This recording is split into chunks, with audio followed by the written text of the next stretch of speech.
వచ్చినప్పుడు అతని వివాహం చేయాలనుకున్నాడు. కానీ అతను తన బంధువుల అమ్మాయిలో నుంచి చేస్తే బాగుంటుందని అతనికి దైవ సంకల్పం కలిగింది. అప్పుడు వెంటనే తన దాసును పిలిచాడు.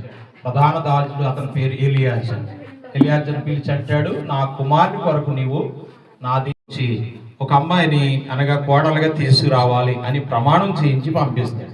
10 ఒంటెలు ఇచ్చి 10 పరివారినిచ్చి మరి బంగారు వస్తువులు ఇచ్చి పంపిస్తాడు. పంపించినప్పుడు అతడు బయలుదేరి నాహోరు పట్టణం వచ్చాడు.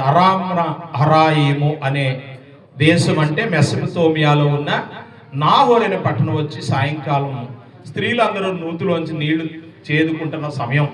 ఈ రోజులు ఏంటంటే మనకు మోటార్లు ఉన్నాయి, బట్టలు వేసుకుంటే వాటర్ వచ్చేస్తుంది. కానీ పాత కాలంలో మీరు ఇప్పుడు కూడా చూడవచ్చు, అక్కడక్కడ మనం చూస్తాం పెద్ద పెద్ద నూతులు కనబడతాయి. ఆ నూతుల్లోనికి దిగి నీళ్లు పట్టుకుని వచ్చేవారు కదా. ఇప్పుడు పెద్దవాళ్ళకి తెలిస్తే అవి పెద్ద తల్లులకి, ఈ ఎవరోసులకి ఎవరికీ తెలియదు నూతులు గొడవ. అలాగనే ఈ నాహోర్ అనే పట్టణపు చివరి పెద్ద నుయ్యి ఉండేది అన్నమాట.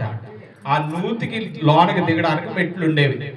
మోకరించి ప్రార్థన చేశాడు, ప్రభువా నా యజమాని కుమారుని కొరకు నువ్వు ఎవరినైతే అమ్మాయిని అంటే పెండ్లిగా ఆ స్త్రీగా సిద్ధపరిచావో నీవు అది నాకు ఇక్కడ నిదర్శనం తెలియపరచాలి అని చెప్పి 10 ఒంటెలు కూడా మోకరింపజేసాడంట. ఒంటెలు కూడా మోకరించాడు. చూడండి ఎంత అద్భుతమో.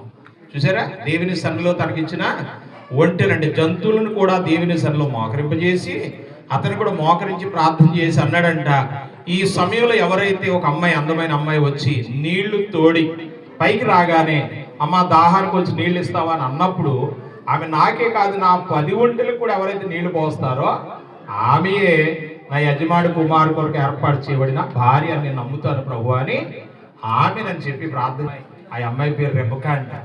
ఆ అమ్మాయి వచ్చి నీళ్లు చేదుకుని అంటే కిందకి వెళ్ళి గోడారు నుంచి కదా మెట్లంటే లోనుకుంటాయి, ఒక చేతితోటేమో మెట్లు పెట్టుకోవాలి, చేతితో బిందు పెట్టుకోవాలి, చంకలో పెట్టుకుని కిందకి దిగాల, నింపుకోవాలి, బరువు బిందుని చంకలో పెట్టుకుని మరలా పైకి రావాలి.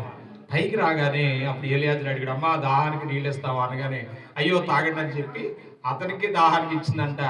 తన 10 ఒంటెలు కూడా నీళ్లు పోసిందంట. హల్లెలూయా. ఒంటెలు మనలా తాగో, చాలా కొన్ని వందల బిందులు నీళ్లు తాగుతాయి. అంటే ఆ లోతులోనికి వెళ్ళి ఆమె అనేక వందల కొలది బిందులు నీళ్లు తీసుకొచ్చి శ్రమపడి ఒంటెలు కూడా నీళ్లు పోసినప్పుడు అతను అన్నాడు, అమ్మా నీవు ఎవరి కుమార్తెవు అని అడిగాడు. అప్పుడు అంటుంది, నేను బెతీయేలు కుమార్తెను అని చెప్పగానే అక్కడ అంటున్నాడు, మీ ఇల్లు ఎక్కడుంది, మీరు ఎంతమంది, అన్ని వివరాలు అడిగాడు. అడిగిన తరువాత అప్పుడు ఏం చేశాడంటే అక్కడ రాయబడింది, ఒంటెలు త్రాగుటకైన తరువాత ఆ మనుషుడు 1 తులము ఎత్తుగల బంగారపు ముక్కు కమ్మిని అతడి చేతులకు 10 తులముల ఎత్తుగల 2 బంగారు కడియలను తీసి నీవు ఎవరి కుమార్తెవు దయచేసి నాతో చెప్పుమనెను.